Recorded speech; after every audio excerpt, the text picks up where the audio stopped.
võtame siis nagu maja konstruktsioon, et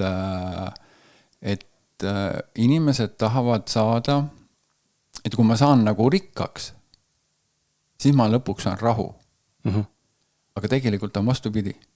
Rahu ei ole katus, rahu on vundament.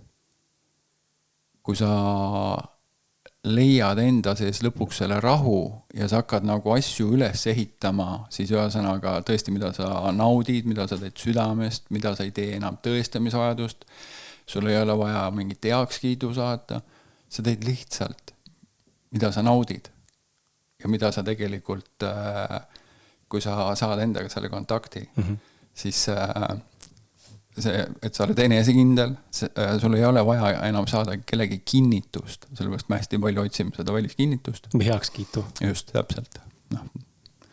Ja nagu minagi hakkasin, et seda materiaalsust taga ajama, et saada kõvaks meheks. Aga sõnaga tegelikult oligi, saavutasin selle ja väga paljud, ütleme, materiaalselt rikkad inimesed ongi selles, et nad saavutavadki selle. See on hästi huvitav, et kuidas elu annab meil nagu siis kogeda neid asju. Et nagu minagi, ma saavutasin selle, aga ma nagu mõtlesin, et ma olin sees tühi. Tegelikult ma olin sees katki. Ja see ei andnud. Et ma mõtlesin, et siis tuleb suur armastus ja siis tuleb rahu ja siis tuleb kõik.